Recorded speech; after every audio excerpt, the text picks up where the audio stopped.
How's it going, doggy people? I hope you all are doing well. Today we're going to be going over a quick video by Tom Davis, America's Canine Academy educator, whatever he calls himself.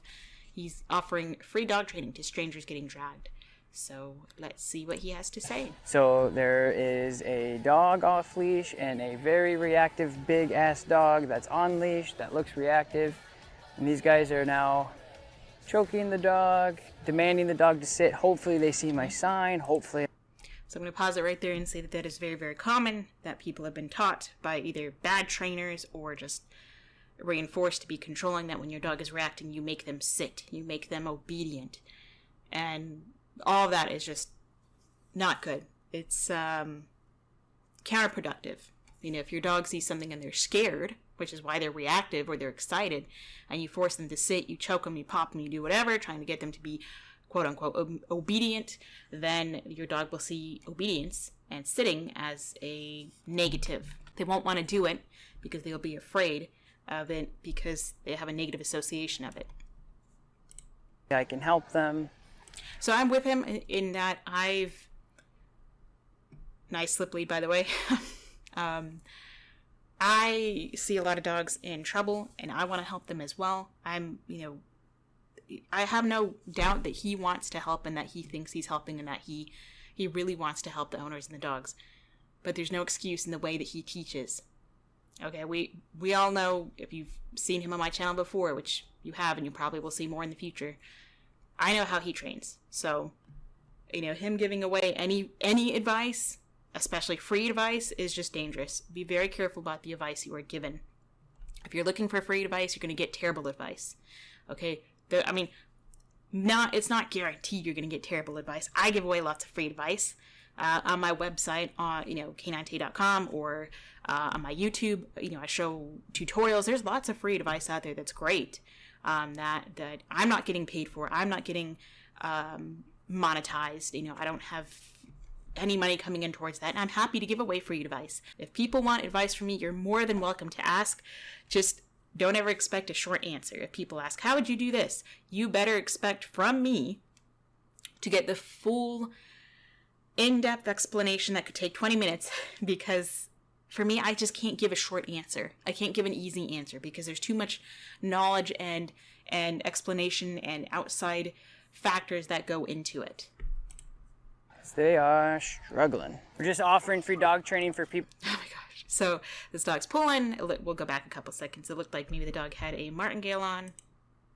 So beautiful little pitty looking dog. It looks like it, it's pretty short, so it looks like it could be Staffordshire Bull Terrier type, pit bull type dog. And really pulling, really digging in there. Very short leash. They're short, close to the ground, so they have that power, that leverage to get forward.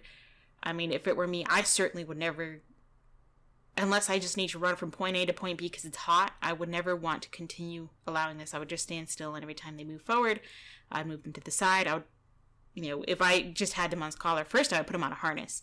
Yes, a harness is going to make it much easier for this guy to pull in and pull you over because he gets the power chain from his chest, but it's better for the dog. And then I can still teach him to walk in a collar.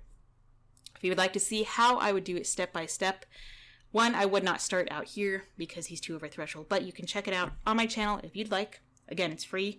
You can go to the obedience, if that's what I labeled it, the playlist of obedience, and there's a couple different videos showing how I teach a dog to walk loose on leash.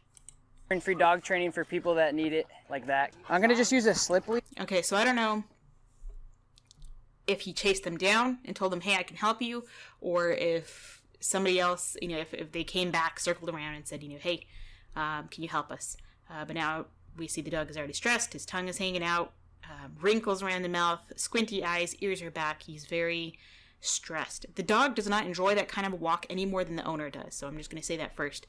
And then, of course, we have his favorite slip lead. It's like horsemanship, right? If you were to take a lasso and throw it around a horse's body and try to control him, they're going to drown. Don't talk about horsemanship when that's... Alright, horsemanship is a whole different thing from training horses. Just like animal husbandry is different from owning animals. Horsemanship is, well, of course, when you lasso a horse, you're not going to throw it around their mid-body. So he's talking about that as in harnesses. So I wonder if these people asked him about a harness or not. You teach the animal to work in that tool. The tool itself as a harness is not made for the dog to pull in.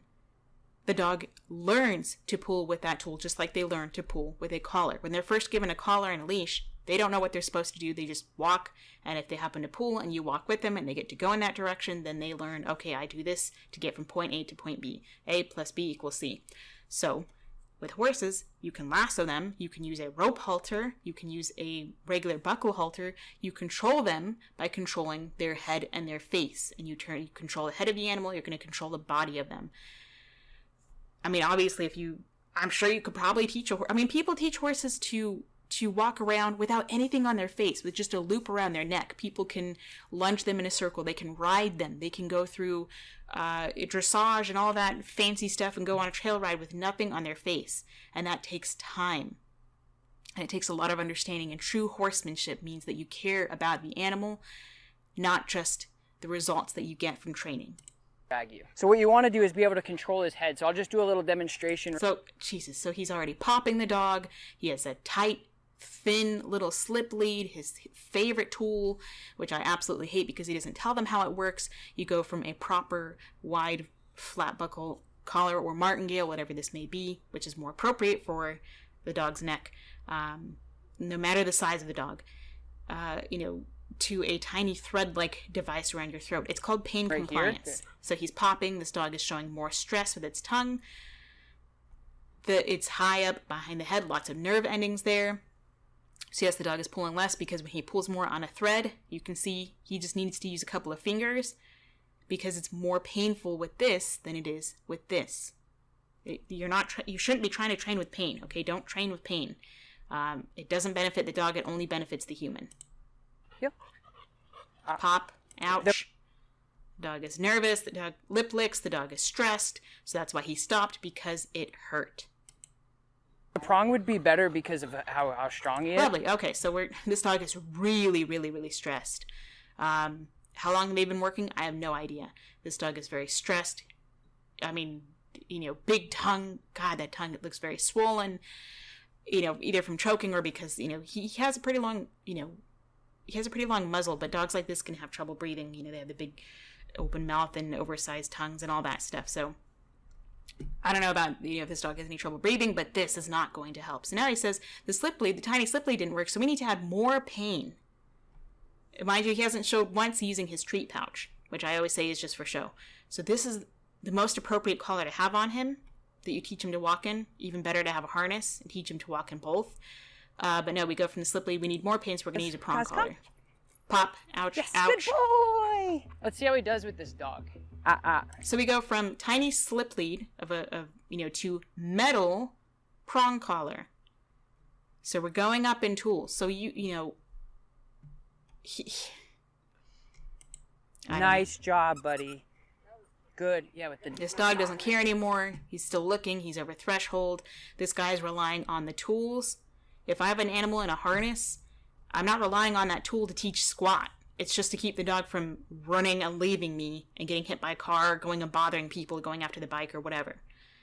Just like if I have a dog in a collar, I'm not relying on the collar to do anything else other than just keep the dog attached to me with the leash.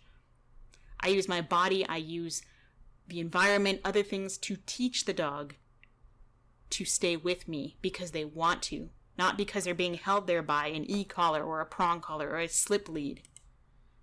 Don't train with pain. Yeah. So they got free training. Terrific. They think this is great. They didn't need to listen to him. You can put a prong collar on your dog. You don't need to go pay anybody. You can do it. You can train with pain. You can abuse your dog. You can do whatever you want to. But, I'd just be careful with what kind of free advice you get from strangers. I should give you a handshake because you're famous. Oh, cool. Yeah, so these people like him because he's famous. They listen to him because he's famous. Watch your videos later. That was a wonderful quick session. They like to watch his videos. They like him because he's famous. Why is he famous? Because he gets lots of results very quickly. How does he get them? Which is very important. How you get the results is more important than the results themselves. He gets them through pain compliance. If he was honest and the people heard that honestly and then they said, okay, I still want to work with you, that's one thing. I could respect him, but he's not honest. He's hiding it. He's going to act like the prong collar really doesn't hurt. It's just a tap. It's just a touch. It's just baloney. So that's free dog training advice for you.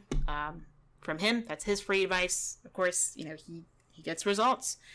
I'm not a 5-minute trainer, so, you know, I don't get results that quickly. Let me know what you think of this video, if there's anything you would like to see specifically in the future, and until then, try to stay positive.